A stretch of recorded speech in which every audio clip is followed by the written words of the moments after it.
going to ask David Rubinger to join me on stage along with Jason and Steve, and David will tell you a little bit about our program, and then we'll engage in some discussion. We also will have mics, so we'll have some questions and answers too on a very interesting topic. Atlanta, a power player at the intersection of business, sports, and culture.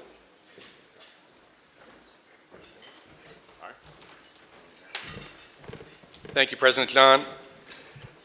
So given what's going on in the world right now, I got to say sports and entertainment has been a respite for me. The ability this weekend to escape from the headlines by watching college football, golf, pro football, basketball, has really been a way to sort of kind of free your mind of all the atrocities that are going on in the world. They're still there, but if it gives you a little bit of respite, it's kind of nice.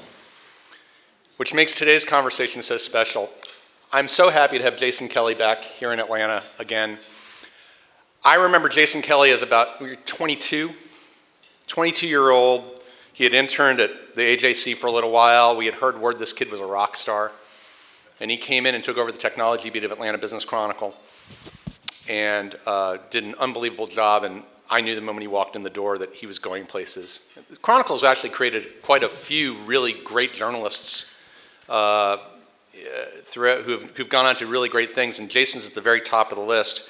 He's chief correspondent for Bloomberg Originals, as well as the co-creator, executive producer, and host of the docuseries Power Players and Next in Sports, exploring the intersection of business, sports, and culture through intimate stories of athletes, owners, executives, and entrepreneurs, as well as fast-growing sports from pickleball to Formula One.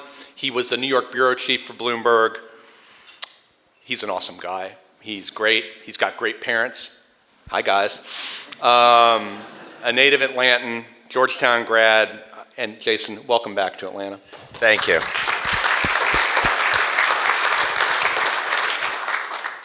And here's a guy who probably doesn't need an introduction, but I'll have a little fun anyway. The pride of University of Georgia and the AE Pi fraternity house, Steve Koonin. They still talk about him AE Pi these days, all the time. Anyway, as a lifelong Atlantan who's led 3 brands synonymous with this city, Steve Koonin was named CEO of the Atlanta Hawks and State Farm Arena in April of 2014. In his role, Koonin oversees all business, financial, and strategic operations. In August, Koonin was presented with a Lifetime Achievement Award from the Atlanta Sports Council. So this man is so credited with building the brand of the Hawks and State Farm Arena, but he's also equally as well known for the work he did at Coca-Cola and at Turner. It's really, I remember the first time I saw you speak, you were still at Coca-Cola and you gave your presentation to a bunch of young'uns as part of an American Jewish Committee thing or Federation thing, whatever. It was fantastic, and I remember being blown away by the way you presented it and made it fun. You made business seem fun, and you seem to have been having fun your entire career. And having these two people now to have this conversation now, it's my honor to introduce Steve Koonin and Jason Kelly. Gentlemen, the floor is all yours. Thanks, Rube. All right, so we're disproving a bunch of stuff wrong, but also right by doing this. You know, you can go home again, apparently. It's really good to be here with you. Thank you, Rube, for that introduction. Sorry, Mr. Rubinger. He was, gave me my first job, so I owe a lot to that. I do want to recognize officially my parents, Dennis and Debbie Kelly, my Aunt Joni, who are here. My dad is a former downtown Rotarian. In fact, I used to come and sit in these seats for Rotarian Sunday back in the day. I still have a picture at my house in New York of my dad and I doing that. And then I also wanted to recognize Brett Pulley, who is our Atlanta bureau chief right there for Bloomberg, doing some really great work. Atlanta is a really important city. Brett and I were riding down here to lunch and just talking about, and this goes right to the heart of, I think, what we're going to talk about, Steve, which is what a fascinating place this is and how many things intersect here. And I do want to tell one story about you. Actually, I'm going to tell a lot of stories about you, but I'm going to start with this story, which is, and this goes back to my dad, and I feel like this has been a lesson to me in my career, and I know a lot of people in this room share this sentiment. The first time I ever met you, you were a former colleague of my dad's, and I was probably on the verge of going to the Atlanta Business Chronicle, and you were nice enough to have me to your office to just talk about life and work and careers and give any advice, something that I've tried to do to young people, with young people as well. But the singular thing that I remember, and I brought this up to you when you and I reconnected, is you had this massive poster of you and Hulk Hogan on your wall. And I thought, I like this guy. This guy's pretty cool. And sort of the rest is history when it comes to that. And now we were talking at lunch, you're now on the board of TKO, which is the combination of WWE and UFC, an area that I've covered a lot. So let's get into it. And I want to understand, I want this audience to understand how you came to sit squarely at the intersection of business, sports, and culture, because it is a touch point for all three of those jobs that Rube just mentioned. At Coca-Cola, you worked in sports marketing. Turner Broadcasting, you had your finger on the pulse, not just of sports, but the broader culture. And now with the Hawks, you have this outsized influence. What drew you to that? Well, thank you for that. Before we get started, I just want to thank Rotary for having our speakers that open today talking about Israel and the atrocities that are going on. It's very impressive to have an organization of leaders listening and learning. And I just want to thank you. It's an honor to be here with you for my third time in 9 years. Also, we've paid a lot of homage to the Kellys. I actually worked for Dennis at Coca-Cola, and he was phenomenal and had a lot of fun and learned a hell of a lot. I've always been drawn to entertainment. The reason there was a picture of me with Hulk Hogan was because one of my assignments at Coca-Cola early on was to help Circle K convenience stores sell large soft drinks. We at Coke used to like to pump out large soft drinks. And who better than Hulk Hogan, a giant man who the day before we did the shoot beat Andre the Giant in WrestleMania 3. And so we built these stand-ups of Hulk Hogan and put them in Circle K convenience stores. And sometimes you get all these statistics and analytics and all this stuff that tells you if a program was a success. And I kind of looked at the opposite. In Yuma, Arizona, a gentleman, I guess he's not a gentleman when you walk into the store with a gun, and stole the Circle K stand-up of Hulk Hogan. And so when the customer called me, I was horrified, but absolutely delighted that a consumer was so passionate that they would commit a felony to get point of sale that usually just ends up in a dumpster. So all my life, I've loved entertainment, I've loved sports, and I've also kind of learned part of the secret. The power of sports doesn't justify the scale of the business. You know that from what you do. In Atlanta, all 4 major broadcast networks have a portion of their news every night dedicated to sports. The AJC has a section. There are multiple sports talk radio stations in Atlanta, highly rated. And the amount of bloggers and writers is too numerous to elaborate. There is a sports reporter for the Business Chronicle, because sports are the only part of society that kind of brings people together. And the tide rises and falls in a city based on sports. And what I've been able to do, and our team, who a lot of you are here today, thank you very much, have learned how to kind of harness that for good and illuminate opportunities and issues in the city by using this outsized platform that we have to try to help improve our city. But I think sports gives you a little bit of attention more than a floor wax company or a dessert topping company. Sports gives you a real focus and a built-in fan base. And so given that, I mean, it's been fascinating to watch you and the Wrestler family and what you've done, both, you know, with the team in the city at large, but also in the physical plant. And when you go into State Farm Arena, which I'm sure many of you have, I mean, and you and I have talked about this, you sort of see Atlanta in so many different aspects, whether it is in the food, whether it's in the folks who are in the concourses. That's relatively rare, I dare say, in this city, that you can really bring a lot of people together. What's the playbook for doing that? Well, the first of all is to live your values. So our values are inclusion, authenticity, and innovation. And we felt if we built an arena that you could put in Charlotte or Denver, that was a horrific failure. And so we wanted to connect to iconic and important cultural pieces of our city. So we work with Michael Render, better known as Killer Mike, who has 4 swag shop barbershops. Swag means shave, wash, and groom. And we built a 4-tier barbershop overlooking our court.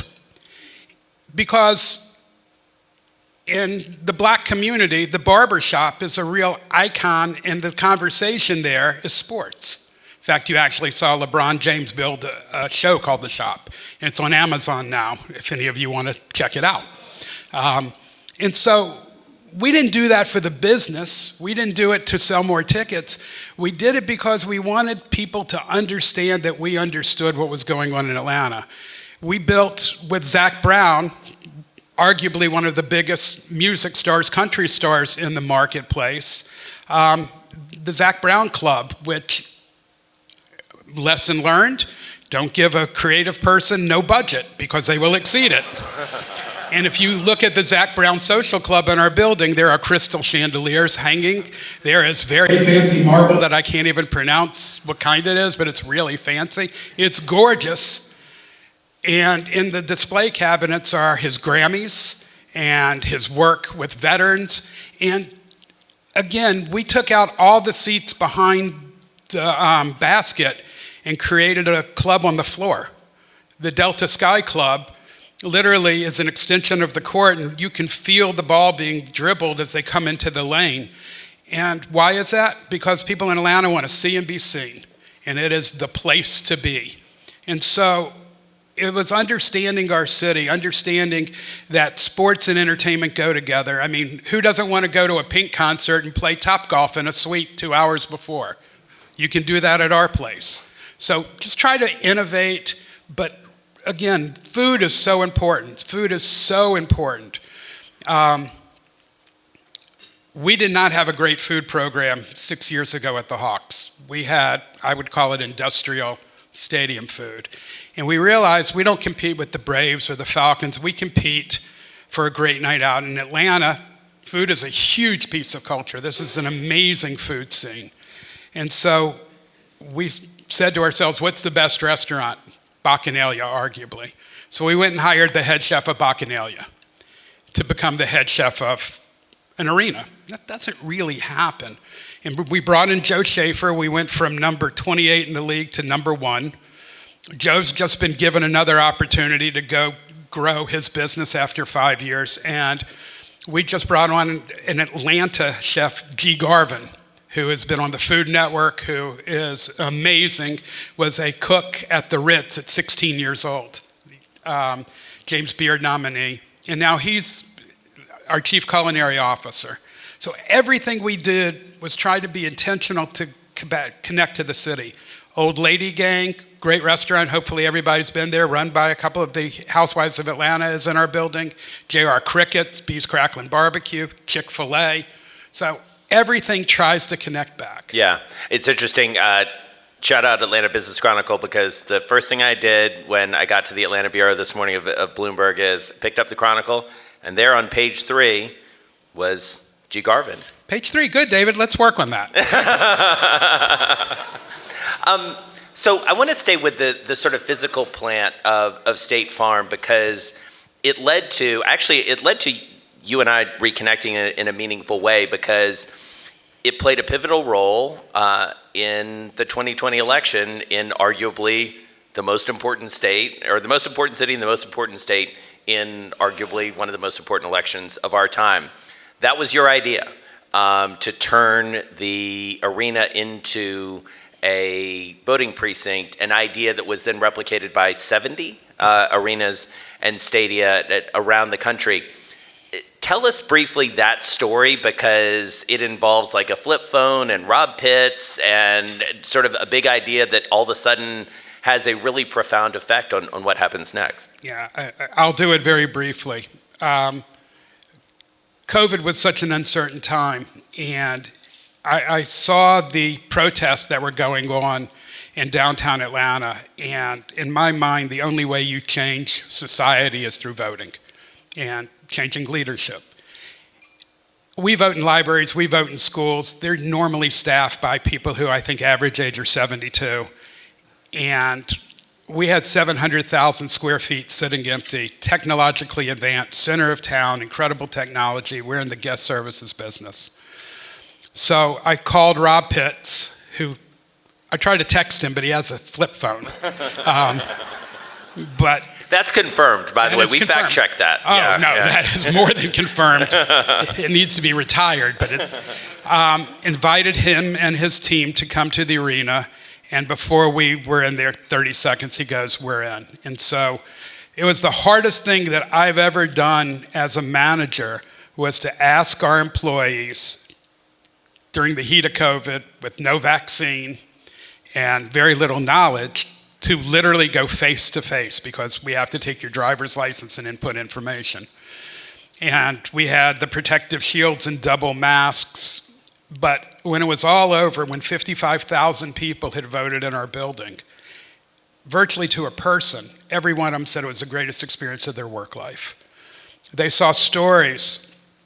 An 80-year-old African-American gentleman at the place where you slide your ballot in was crying. So somebody went over to him and said, "Can we help you?" And he said, "I'm disabled. I can't stand in line for hours. I can't climb a lot of stairs. I never thought my vote would ever matter again. Thank you for letting my voice be heard." And then we had a mother who was just a naturalized citizen, and her daughter just turned 18. There was a lot of crying at the scanning machine. And those are the kind of things that, when you do what we do, you don't really get a chance to see. We entertain and enjoy, but we don't really create that emotional chord about what voting does. And so I was so pleased, and Harvard and Columbia did a study afterwards, and actually Republicans, 77% of Republicans felt voting in arenas and stadiums versus Democrats with 74%, so huge majority on both sides, that's where voting should take place because of the proximity in most major markets and the size. So hopefully we'll see in the future. Yeah, and so it does raise this, it sort of puts a fine point on this notion of arenas and teams being at the center of the conversation. One of the things I find so fascinating about Atlanta, and I know, as always, you've done the work around this, is which teams draw the most attention. Given your previous experience, you're a ratings guy, you look at the numbers. I had a theory that you then were able to back up, which is the number one sports team in the city of Atlanta is not a professional sports team. Go Dogs. But it's not even close. It's not even close. I mean, University of Georgia football on a Saturday afternoon will draw anywhere from a 15 to a 20 rating, which means basically 20% of the populace is watching it, and a 40 share, which means about 40% of every TV that's on will watch Georgia. Falcons are about half of that, and then Braves and Hawks are not. And part of it's scarcity. Yeah. Because there's only 3 months of college football, there's only 13 games. Thank goodness over the last year we've gotten 15, but we won't be greedy and count on that.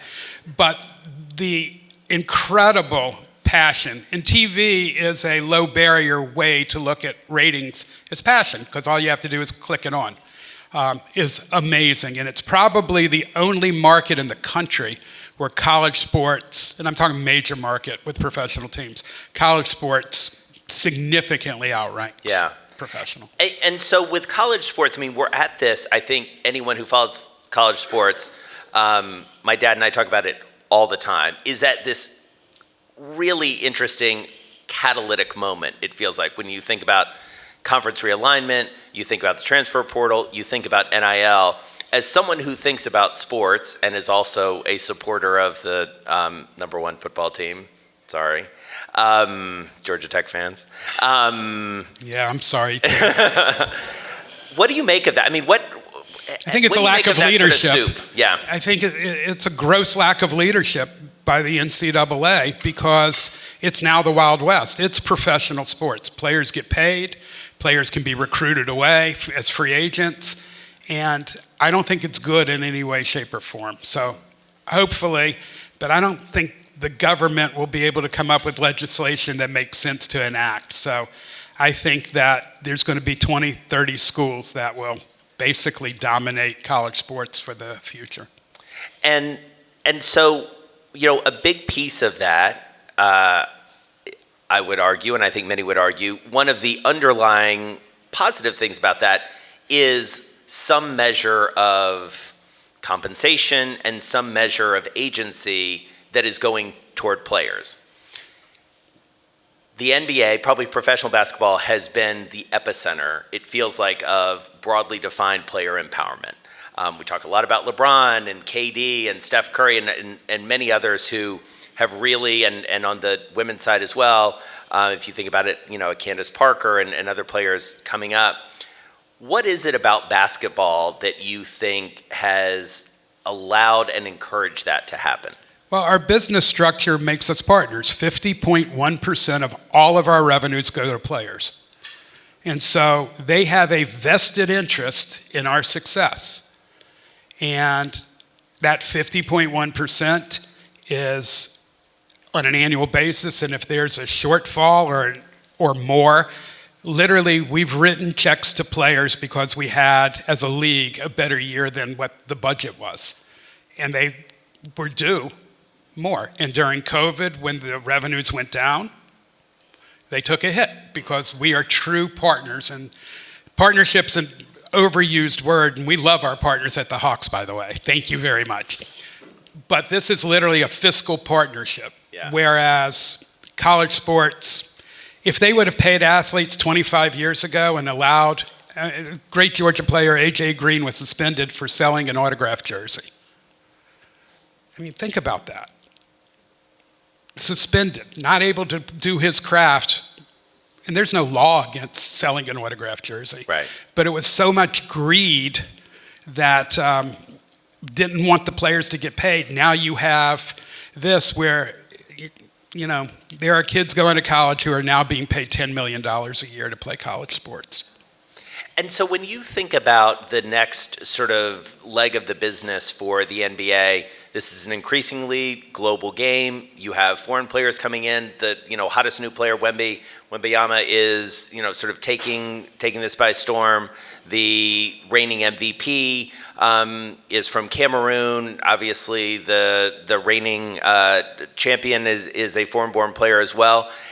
How global can this game go? You guys played in Abu Dhabi, I believe, last year. The Mavericks were over there just a couple weeks ago, a week or so ago. What does that look like going forward? I mean, put back on your Coca-Cola Turner hat to think about the business possibilities here. Well, not a lot of people know that Coca-Cola actually took the NBA to about 40 different countries in the late 90s. Sprite was the official soft drink of the NBA on a global basis. And Sprite was able to go in with the NBA and say, if you broadcast these games, we'll buy the ads. And so they brought a financial heft that literally put these countries to put the programming on. And that and the Dream Team in 1992 really inspired people that on the Olympics that basketball was a global game. About a third of our players are now global. We head to Mexico City in 3 weeks, and we play games there. And it will continue to grow, where I would not be surprised if there was an NBA, well, there is an NBA Africa, but an NBA right. Europe, an NBA Asia, and there's a true World Cup. It might be decades from now, but where there is a global game, because this is really the only sport that doesn't need a lot of real estate to play. It can be played by both boys and girls. It can be done by yourself. And so we just think the future of the sport is off the charts. It is unbelievable. I mean, you and I were texting about this a couple weeks ago because I went to Rwanda with Masai Ujiri, who runs the Toronto Raptors, who created Giants of Africa for an upcoming episode of Power Players on Bloomberg Originals. But, I mean, it is so... Check local listings. Yeah. Well, I mean, listen, I learned from the best. You got to sell your product, right?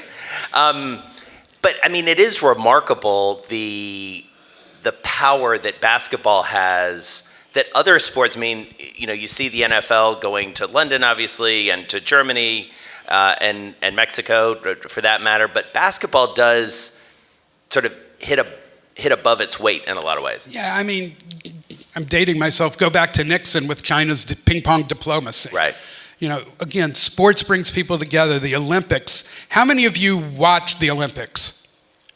How many of you watched losing without it being in the Olympics? Just because they have those 5 little rings makes you watch stuff you would never consider. That's the power of sports. Lugeing, archery, women's gymnastics is hugely rating. You put it on now, there's no ratings for it. Right. So I think that global power, and again, I think everybody, for the most part, wants to be united, wants to have great competition where it's a level playing field, and sports are a great way to do that. All right, we're going to turn it over to your questions in just a second. I want to ask you one more, because I was thinking on the plane ride down, like what this audience might want to hear from you. And one of them, and I was saying this to somebody before lunch, sports has this way of teaching us lessons, and you've shared some of them already, about life, about business, about leadership. What's your advice to the business leaders in this room of something you've learned through working in sports specifically that you feel like translates across across any business? Well, I think it goes back to our players. It's win-win partnerships. And I also think, because our topic today was the intersection of business, sports, and culture. I think the Georgia legislature many years ago, funding film tax credits, created something really unique and special in this marketplace. And you look at our business, and obviously put the strikes aside, that Georgia's become Yollywood. It is an incredible place. But when you look at the power of sports and entertainment and the power of music in this marketplace, music is huge here. And as hip hop has emerged as the #1 genre globally, more and more and more people in this marketplace are getting employed, creating wealth for themselves and their families by being involved in it. And so I just think a great business environment in Georgia that gets great notoriety through sports, through entertainment, through music, creates a thriving economy, and I think we've all been the beneficiaries of that. So they should sponsor the Hawks, is what you're saying. You said it, but I agree with it. So let's open up some questions. Please join at either one of these mics, please. And while we got people getting in there, just real quickly, because we'll sort of go through a lightning round. How important is money in supporting a team, and how supportive are our owners in supporting and putting the dollars behind the players we need?